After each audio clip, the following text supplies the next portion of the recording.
Bonjour à tous, bienvenue dans ce nouveau webinaire Yoda. Pour ceux qui ne me connaissent pas, même si j'ai reconnu beaucoup de noms parmi les inscrits, donc je suis François Charby, Account Manager pour la société Yoda, donc business développeur aussi, et puis chargé de compte. Et ça fait un petit moment maintenant que j'ai pas fait de webinaire, donc je suis très heureux de vous retrouver. Ce que j'ai voulu présenter durant ce webinaire, c'est comment on construit une stratégie de search qui soit efficace sur Google pour du marketing saisonnier, donc à l'approche d'événements tels que Noël, mais pas que, hein, bien sûr, la Saint-Valentin, Halloween, la fête des pères, la fête des mères. Voilà, il y a tout un tas d'événements pour lesquels il faut préparer sa stratégie de search en amont. Donc normalement, ce webinaire est destiné aux e-commerçants, principalement parce qu'on va vraiment parler de tous les types de résultats, hein, SEO, ads, shopping et autres. Mais la stratégie de search peut aussi être adaptée pour un site vitrine.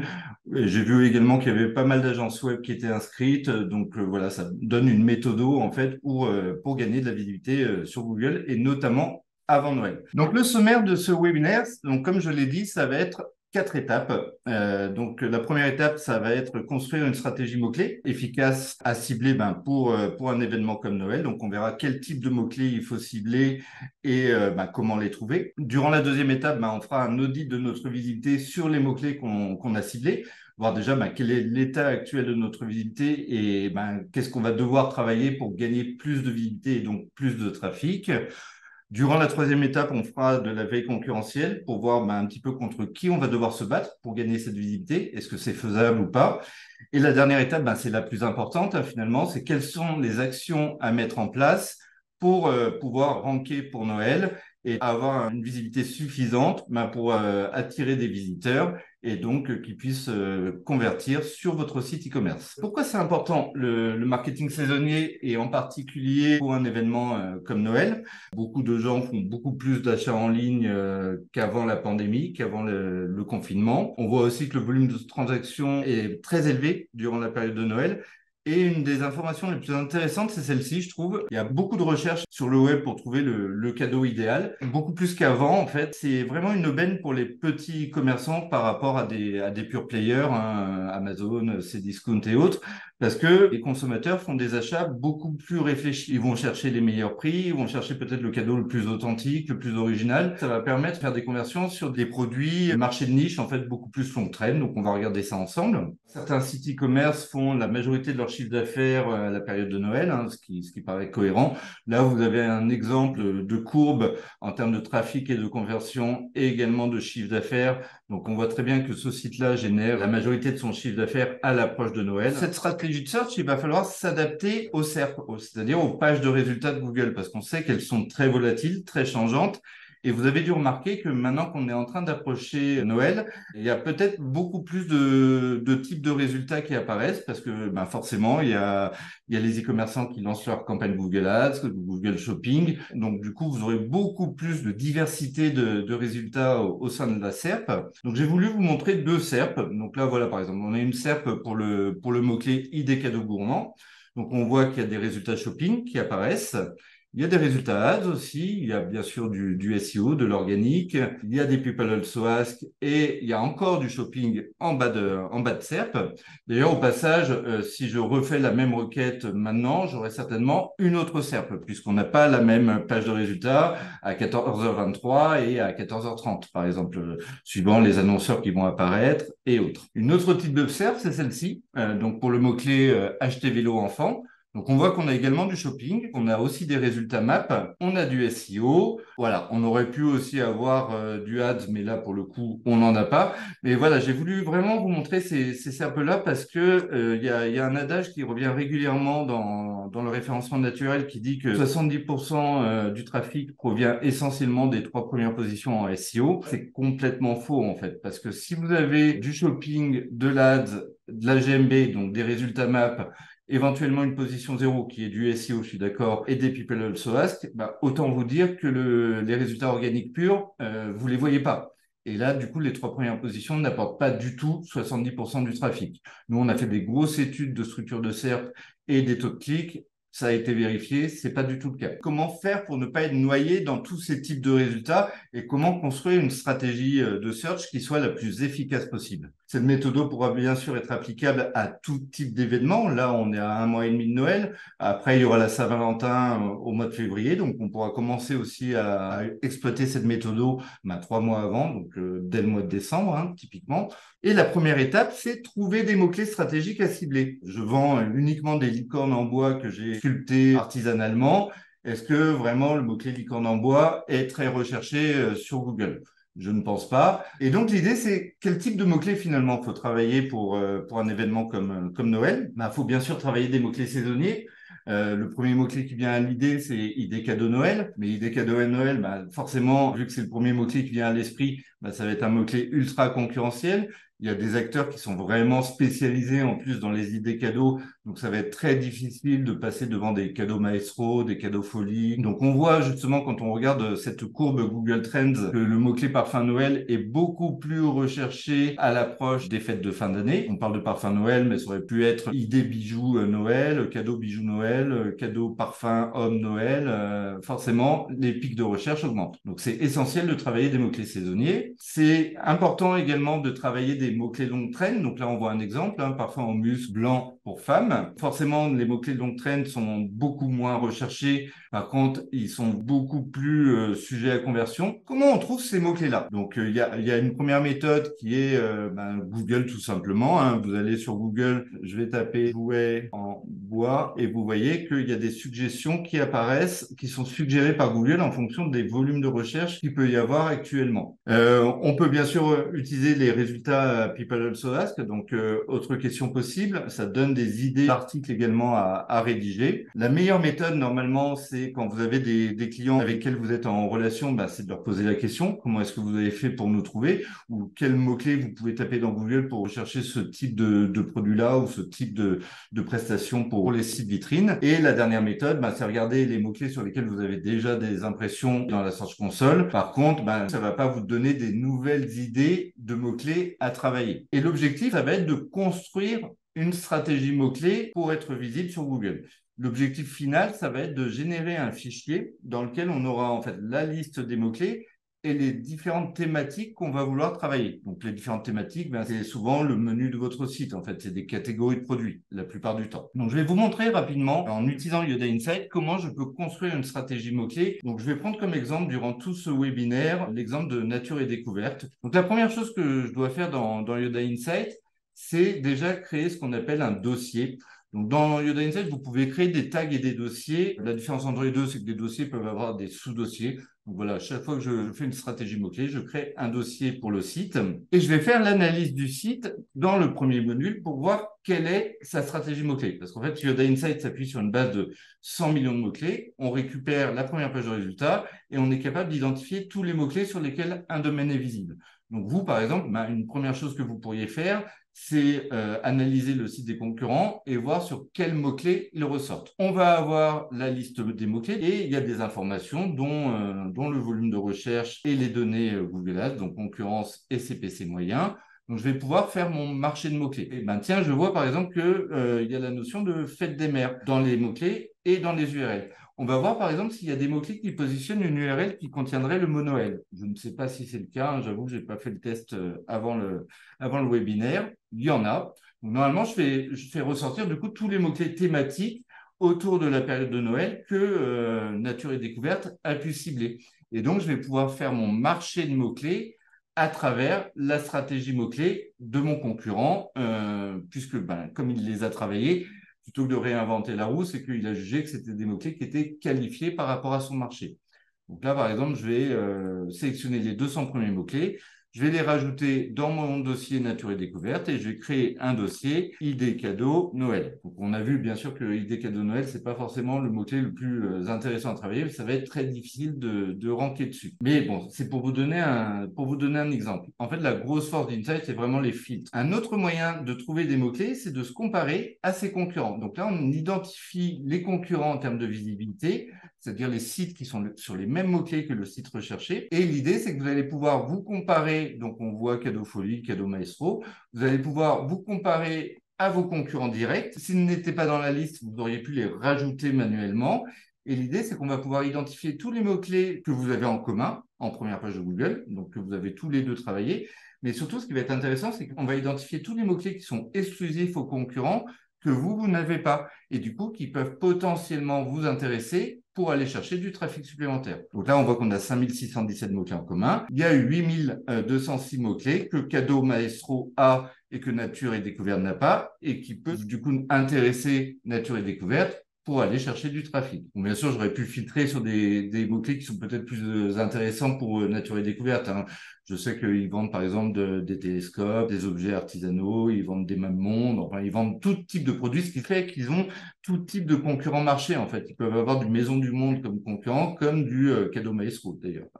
Donc ça, c'est un autre moyen de trouver des mots-clés. Un deuxième moyen, c'est le Market Explorer qui permet d'avoir une suggestion de mots-clés autour d'un univers. Donc, par exemple, on vient de te parler de la thématique du télescope. Je mets une thématique, j'ai une suggestion de mots-clés autour d'un univers donné. Et du coup, pareil, je peux faire mon marché de mots-clés et rajouter dans un deuxième dossier que je vais appeler télescope. Donc ça, c'est un autre moyen de trouver des mots-clés. Et on a un dernier moyen, parce que Yoda Insight permet de mettre les sites sous surveillance. Yoda Insight fait une mise à jour tous les 10-15 jours à peu près. Donc, quand vous mettez un site sous surveillance, tiens, d'ailleurs, j'avais mis Cadeau Maestro, ça date du dernier webinaire sur l'avant-gardiste, je peux faire l'analyse du site dans Site Performance et je vois, par exemple, les mots-clés qu'il a gagnés à la dernière mise à jour. Ça veut dire que ce sont les mots-clés qu'il est en train de travailler pour apparaître en première page de Google. Donc, effectivement, il est en train de travailler des mots-clés pour Noël, mais il a aussi travaillé des mots-clés pour la Saint-Valentin, puisqu'il commence déjà à développer sa stratégie de search pour le marketing saisonnier. Bon, après, je ne vais pas tout détailler parce que j'ai déjà fait un webinaire là-dessus. Hein. Si ça vous intéresse, allez voir le webinaire Comment créer une stratégie mots-clés efficace et booster son SEO. J'explique tout ça pendant à peu près 1 heure. C'est vraiment l'objet de ce webinaire. On va revenir un petit peu à nos moutons. Donc, en fait, Yoda Insight, une fois que vous avez créé vos différents dossiers, vous pouvez exporter tout ça et vous allez obtenir en fait un fichier qui ressemble à celui-ci où en fait vous avez l'ensemble des mots-clés dans votre première colonne et dans la deuxième colonne, vous avez les noms des dossiers que vous avez créés dans Insight, ce qui permettra tout à l'heure de faire ce qu'on appelle une analyse de marché, identifier notamment les secteurs les plus porteurs et autres. Maintenant qu'on a construit notre stratégie mots-clés, on va avoir envie finalement de faire un état des lieux de notre visibilité actuelle. Ça se trouve, on a déjà un niveau de visibilité où on est par exemple en deuxième page de Google sur certains mots-clés et ça nécessiterait peut-être juste un petit travail d'optimisation supplémentaire pour apparaître en première page et donc récupérer du trafic. Pourquoi faut auditer régulièrement son site? Déjà pour voir le fruit de nos actions, c'est-à-dire qu'on a lancé des gros chantiers d'optimisation avec le premier pilier du SEO, donc la technique, donc en optimisant les balises, title, H1 et autres, ou en optimisant le maillage interne, en rajoutant du contenu, donc voir le fruit de nos actions, est-ce qu'on gagne régulièrement en visibilité, pour identifier aussi peut-être sur des marchés qui sont un peu changeants, des marchés saisonniers, des opportunités de trafic supplémentaires, notamment en analysant la taille des marchés, en analysant également les concurrents, mais ça on le verra par la suite. Et surtout, Google fait plusieurs mises à jour de son algorithme chaque année. Donc, on n'est jamais à l'abri d'une nouvelle mise à jour de Google, en particulier les core updates, mais pas que. On a vu la full content il n'y a pas longtemps, qui peuvent entraîner des grosses chutes de visibilité. Bon, en ce moment, on parle par exemple beaucoup d'IA. Il y a beaucoup de sites dont le contenu avait été généré par l'IA qui ont énormément chuté en visibilité. Donc, c'est pour ça qu'il faut toujours surveiller vraiment de façon régulière, dans l'idéal de façon hebdomadaire. Après, si on n'a pas le temps, de façon au moins mensuelle, pour voir ces changements et pouvoir réagir justement en cas de chute de visibilité. Parce que plus tard vous réagirez, plus ça va être compliqué de regagner la visibilité que vous aviez auparavant. Et c'est également important de surveiller sa visibilité Google, donc Search, donc avec le Ads aussi, pour piloter ses campagnes. Est-ce qu'on ressort bien sur les bons mots-clés de nos campagnes et pas sur des mots-clés que Google aurait rajoutés dans notre campagne Google Ads? Là, Marine nous a mis un tutoriel sur comment créer un projet, donc dans l'outil que je vais utiliser maintenant pour faire un audit de ma visibilité, donc qui est Yoda One. Donc, je vous inviterai à consulter le document si vous voulez lancer un test sur Yoda One et créer un projet sur votre propre site. Je ne vais pas le faire devant vous, ça prendra un petit peu de temps. Et maintenant, on va donc faire un audit de visibilité donc par rapport à la stratégie mots-clés que j'ai créée pour Nature et Découverte. Donc, on a vu le fichier CSV ensemble. Hein, donc, c'est pas moi qui l'ai créé. En fait, ce fichier, c'est Marine. Hein, donc, elle a créé une stratégie mots-clés autour des différentes catégories de produits qu'elle a pu identifier dans Nature et Découverte. Donc, voilà, un projet dans Yoda One, ça va être un ensemble de mots-clés. Ça va être des géolocalisations, donc soit une visibilité nationale, soit une visibilité locale. Donc, quand vous avez, par exemple, plusieurs magasins physiques en France, comparez votre visibilité à Montpellier, Paris, Nîmes, Angers, je ne sais pas. Ces mots-clés-là, le fait de les avoir trouvés grâce à Yoda Insight et le fait de les avoir mis dans des dossiers, ben, ces dossiers-là sont devenus dans Yoda One ce qu'on appelle des segments de marché. Donc, ça permettra de faire de l'analyse de marché. Et donc, maintenant, on va faire justement cette analyse de marché et auditer notre visibilité. Donc, c'est la page segment de marché qui permet de faire ça. En fait, pour l'audit de la visibilité, c'est surtout ces deux cartes-là qui fonctionnent ensemble. C'est-à-dire que ici, vous voyez la répartition de votre marché. C'est-à-dire que vous voyez tout de suite quels sont les secteurs les plus porteurs, hein, ceux qui sont les plus recherchés. Donc là, on voit que c'est les cadeaux enfants et les cadeaux gourmands. Et là, vous avez votre niveau de visibilité qui est une performance 100%. Ça veut dire que je suis premier sur tous les mots-clés du segment, sur tous les types de résultats. Donc, autant vous dire que 100%, c'est impossible à atteindre. 63%, c'est un excellent niveau de visibilité. Et l'idée ici, c'est vraiment d'identifier les secteurs à travailler en priorité, c'est-à-dire les secteurs les plus recherchés sur lesquels on a le moins de visibilité. Donc là, typiquement, cadeaux gourmands. On sait qu'on a un potentiel à aller chercher. Et l'outil vous y aidera puisqu'il permettra d'identifier le trafic que vous pourriez gagner et les mots-clés que vous devriez travailler et sur quel type de résultat. Vous avez toute la stratégie Google à mettre en place finalement pour gagner de la visibilité. Faire un audit de sa propre visibilité, c'est bien sûr voir quel est l'état de sa visibilité en SEO. Donc, vous avez un score de visibilité et là, vous allez avoir donc l'état de votre visibilité. Donc, vous pouvez filtrer par secteur qui vous intéresse en particulier, voir votre positionnement et voir si vous perdez ou gagnez en positionnement en fonction des actions que vous allez mener. Pour un audit de visibilité, on fait aussi un audit au niveau de ces campagnes ads, c'est-à-dire que ici, vous allez avoir tous les annonceurs de votre marché, votre performance en ads et en shopping si vous avez aussi des fiches produits en Google Shopping. Et vous allez voir du coup si vous ressortez dans les annonceurs de votre marché. Donc, je n'ai pas regardé, je n'ai pas l'impression qu'il y soit. On va quand même regarder. Nature et découverte, oui, il a quand même 20 mots-clés. Donc, je peux voir les 20 mots-clés qu'il a achetés et ses annonces. Donc, je vérifie bien que mes annonces ressortent bien sur des mots-clés qui sont stratégiques par rapport à ma campagne. C'est ça, faire un audit de sa propre visibilité. Et donc, il faut surveiller ça en permanence, en fait, l'évolution de votre score, voir si en ads, vous récupérez réellement plus de trafic et de conversion, puisque si j'avais l'Analytics GA4 ou le Matomo de Nature et Découverte, j'aurais pu corréler les informations de visibilité avec les données réelles de trafic, conversion et chiffre d'affaires. Donc là, je viens de faire mon audit. Je pense que j'ai terminé. Donc, c'est tout ce que vous explique Marine hein, dans cette page-là. Donc là, on vient de faire finalement un état des lieux de sa visibilité sur des résultats search, donc SEO et publicité, donc ads et shopping. Maintenant, c'est essentiel également de faire de la veille concurrentielle. Donc, je vais vous montrer comment, encore une fois en utilisant Yoda One. Au passage, j'ai déjà fait un webinaire complet sur comment on fait de la veille concurrentielle. Donc, c'était le dernier que j'avais fait au mois d'avril. Donc, vous irez voir si ça vous intéresse. Donc, on retourne dans Yoda One, du coup. Donc, comment on fait de la veille concurrentielle? On a une page dédiée à ça. Vous pouvez utiliser d'autres outils, hein, mais après, Yoda One a été vraiment pensé pour ça. Donc, n'hésitez pas à les tester ou à prendre rendez-vous si vous voulez une présentation personnalisée avec moi. Donc, faire de la veille concurrentielle, c'est essentiellement déjà identifier les leaders du marché par rapport à tous les mots-clés qu'on a mis dans le projet Yoda One. Donc, plus vous suivrez le mot-clé, plus vous aurez une finesse d'analyse de cette visibilité. L'intérêt, bien sûr, quand on est un site comme Nature et Découverte qui touche à énormément de types de produits, c'est de segmenter son marché. Donc, on l'a vu ensemble, hein, on a créé des segments de marché. Tiens, je voudrais voir, par exemple, quels sont les leaders sur les cadeaux gourmands. Donc, ce n'est pas un mot-clé tout seul, hein, c'est un ensemble de mots-clés que Marine a mis dans ce segment-là. Donc, du coup, je vais peut-être voir du coup des sites qui sont beaucoup plus spécialisés sur les cadeaux gourmands, qui étaient noyés dans la masse auparavant quand on voyait les leaders sur les 800 mots-clés du projet.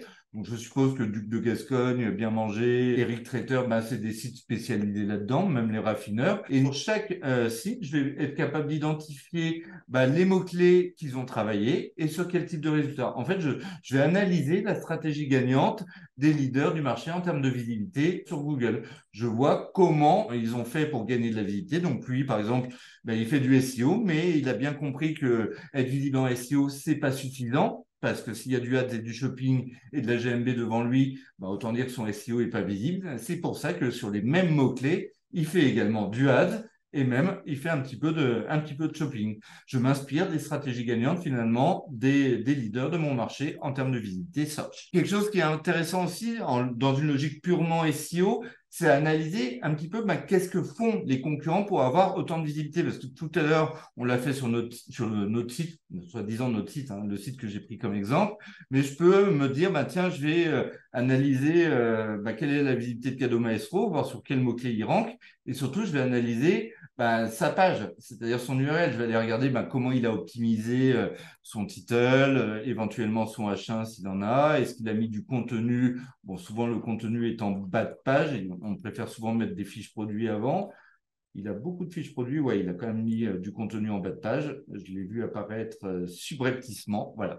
Et comment il a travaillé ses H2, etc., etc. Là, c'est pour vous se comparer avec un concurrent, voir suivant tel ou tel segment de marché, est-ce qu'il est devant nous ou derrière nous? Parce que quand on voit que Cadeau Maestro a plus de visibilité sur les cadeaux sportifs, si nature et découverte, c'est un segment qui est important pour lui, il va vouloir travailler sa visibilité pour grappiller la visibilité à Cadeau Maestro et donc lui grappiller des parts de marché. En SIA aussi, c'est essentiel de voir les annonceurs de son marché parce que c'est essentiel de savoir contre qui on va se battre et est-ce que ça vaut le coup de mettre du budget ou pas.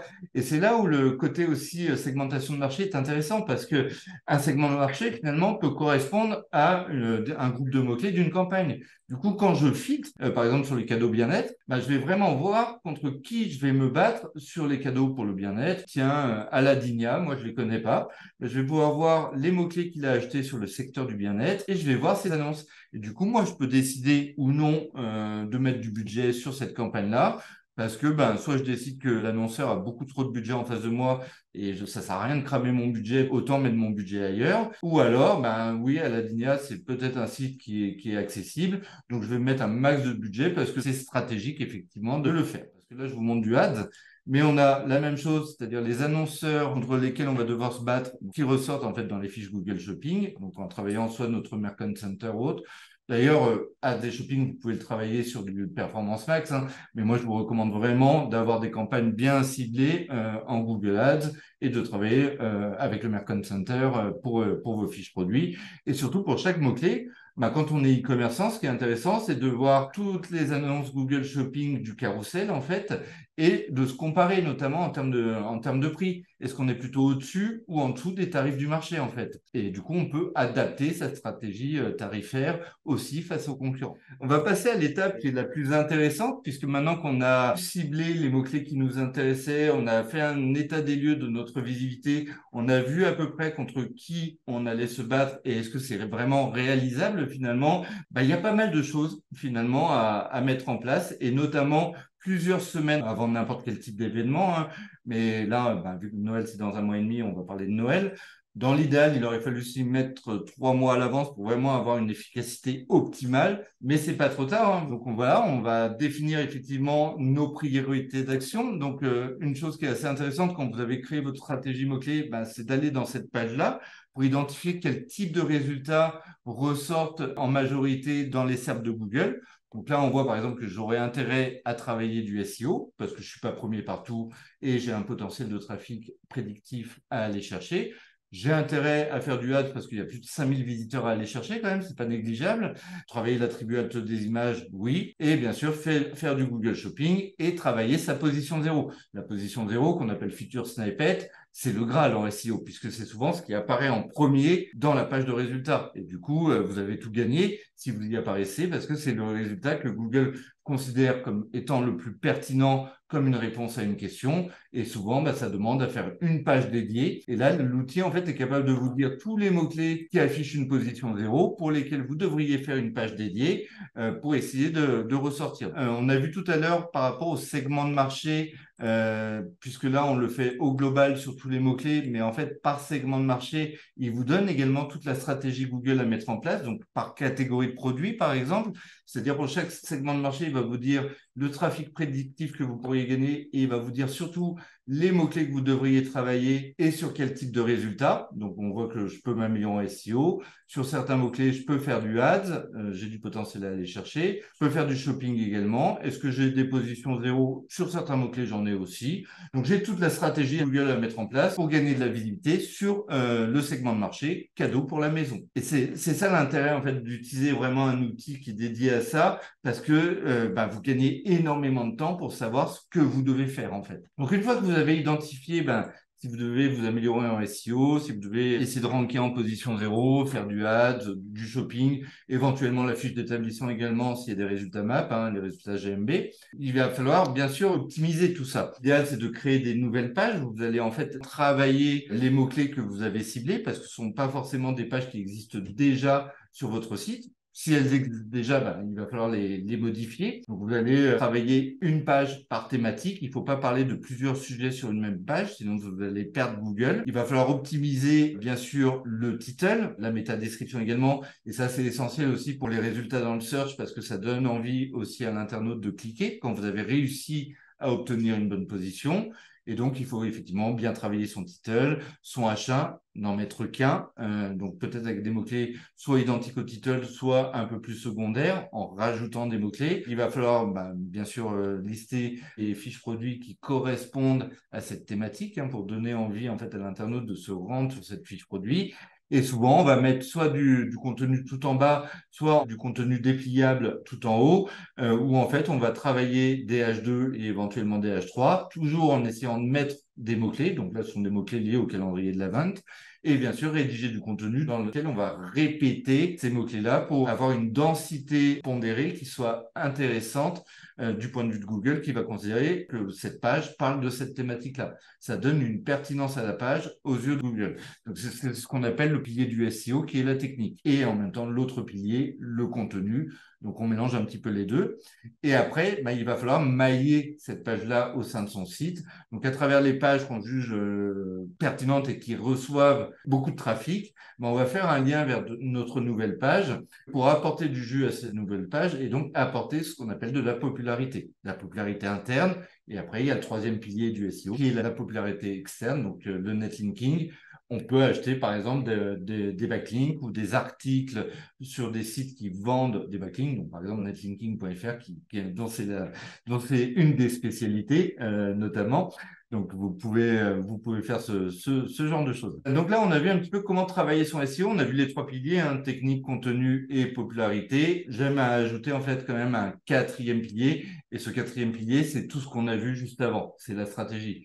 Parce que vous avez beau travailler des pages, si vous n'avez pas une stratégie en amont qui soit carrée avec un objectif bien précis, vous n'irez pas très loin en fait finalement. Peut-être que vous vous planterez complètement au niveau de stratégie mots-clés, au niveau de la stratégie d'acquisition et autres. Donc on a vu le SEO, il faut faire du ads aussi. Donc du ads, il va falloir faire des landing pages. Effectivement, vous allez mettre sur ces landing pages, vous allez mettre des CTA, des call to action pour que ça convertisse sur votre site. Vous allez mettre du contenu qui soit intéressant et qui donne envie de cliquer.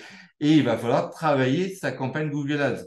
Donc déjà, on a vu comment trouver des mots-clés à mettre dans une campagne. C'est pour ça que je recommande vraiment de piloter finement ces campagnes Google Ads directement dans Google Ads et non pas utiliser du Performance Max qui mélange ads et shopping. Même si maintenant, il vous dit les mots-clés sur lesquels vous avez des impressions, vous n'avez pas la main dessus. Donc ça c'est vraiment dommage.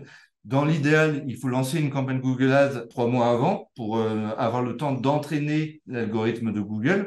Puisque en fait, Google, au début, quand vous lancez une campagne, il va vous faire avoir des impressions sur des mots-clés qui ne sont pas forcément qualifiés par rapport à la thématique ciblée. Donc, il faudra indiquer à l'algorithme de Google de les enlever. Je ne souhaite pas avoir des impressions sur ces mots-clés-là. Et donc, voilà, au bout de trois mois, normalement, Google vous considère comme vraiment pertinent au niveau de vos impressions par rapport au public cible aussi. Est-ce que, en fait, ces impressions-là entraînent des conversions, du clic? Si c'est pas le cas, c'est que les mots-clés n'étaient pas qualifiés, hein, typiquement. C'est pour ça que c'est important de le piloter soi-même, en fait, parce que si vous laissez tout à Performance Max, moi, je connais énormément de clients qui ont été déçus, même si c'est automatique, même si vous n'avez pas besoin d'avoir de connaissances. Ça ne sera jamais aussi performant que de le faire soi-même. Et une fois que vous avez cette visibilité, on a vu ensemble au tout début de ce webinaire qu'il fallait s'y prendre quand même assez à l'avance pour que votre stratégie de search soit vraiment la plus optimale possible, parce que il est possible que vous ayez eu un client, par exemple, qui ait visité votre site en novembre ou début décembre et qui finalement procédera à l'achat seulement mi-décembre, peut-être, qu'il aura pris le temps de se comparer avec différents acteurs sur le marché pour vraiment cibler le cadeau qui l'intéresse le plus, pour un événement comme Noël. Il va falloir mettre en place des actions de retargeting. C'est-à-dire que le visiteur est arrivé sur votre site en novembre. Si jamais il n'a pas converti, c'est-à-dire qu'il a quitté le site, il ne faut pas le laisser tomber. Au contraire, il va falloir faire du reciblage publicitaire, ce qu'on appelle du retargeting ou du remarketing, pour l'informer. Tu te souviens, tu es venu sur ma fiche produit, ça t'intéresse toujours de venir acheter ou pas? Il faut faire du retargeting pour donner envie aux visiteurs de retourner sur votre site et que finalement, ils procèdent à l'achat. C'est souvent un processus de vente qui est peut-être un petit peu plus long, mais qui est très efficace. Et donc, le retargeting, c'est en faisant du display sur d'autres sites, typiquement avec du Google Ads. Ça peut être du retargeting au niveau des réseaux sociaux également, sur du Facebook Ads. Vous avez dû déjà vous rendre compte que quand vous avez visité un site, souvent, c'est la même pub qui revient à travers d'autres sites. Et donc, finalement, vous allez peut-être procéder à cet achat vers le 15 décembre. Une fois qu'on a fait ces 4 étapes, il va bien falloir surveiller nos résultats de façon quotidienne ou hebdomadaire, suivant le temps qu'on a apporté à ça. Surtout sur du marketing saisonnier, moi, je vous recommande vraiment de le faire le plus régulièrement possible et de vérifier, par exemple, sur un segment en particulier, est-ce que toutes les actions que vous avez menées a réellement permis à gagner en visibilité? Et donc, je vous le souhaite, en trafic et conversion et chiffre d'affaires pour les sites e-commerce, sur du SEO, mais également sur du SIA, vérifier que vous améliorez votre positionnement, etc., etc. Et bien sûr, votre performance par segment de marché, comme on l'a vu juste avant. Donc voilà, c'est essentiel de piloter ça pour un événement en particulier comme Noël ou la Saint-Valentin, mais en fait, c'est essentiel de le faire tout au long de l'année, puisque, comme je vous l'ai raconté tout à l'heure, on n'est jamais à l'abri d'une nouvelle mise à jour de l'algorithme de Google qui puisse nous faire chuter en termes de visibilité. Mais c'est encore plus important sur du marketing saisonnier, parce que c'est souvent des pages qui sont éphémères. Les pages qui sont dédiées à Noël et autres vont disparaître après Noël pour laisser place aux pages de la Saint-Valentin. Et donc, vous aurez tout un nouveau travail à mettre en place ou à le faire en parallèle. Donc, vous pouvez prendre un rendez-vous avec moi si tout ce que je viens de vous raconter vous intéresse, mais que vous voudriez peut-être une démo beaucoup plus personnalisée où en fait, je vais créer une stratégie mot-clé sur votre site.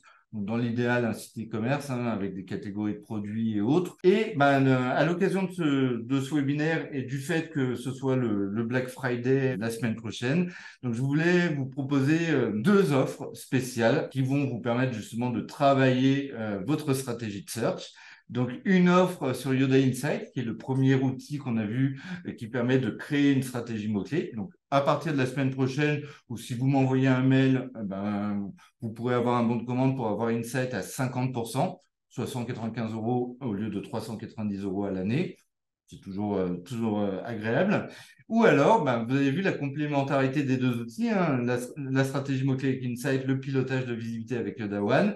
Si vous deveniez client en annuel sur Yoda One en version pro, donc qui permet de suivre 1000 mots-clés au total, moi, je vous offre Insight. Donc, en gros, c'est un cadeau de presque 400 €. Donc, c'est pas négligeable non plus. Donc, voilà, c'est un résumé des 2 offres. Donc, pour la semaine du Black Friday et pour le Cyber Monday qui suit, donc le 27 novembre. Donc, dépêchez-vous. Et voilà mes coordonnées. Donc, vous pouvez prendre rendez-vous. Vous pouvez m'appeler directement aussi. Je répondrai toujours avec plaisir, au maximum dans la demi-journée. Vous avez également des webinaires, on l'a vu déjà sur notre site, pour aller plus en détail sur comment on construit une stratégie mot-clé ou comment on fait de la veille concurrentielle. Là, l'objectif, c'était vraiment les étapes à mettre en place pour du marketing saisonnier. J'espère avoir été le plus clair possible et vous apporter des informations qui pouvaient vous intéresser. Et je vous souhaite une très agréable journée. Je vous dis à très très bientôt.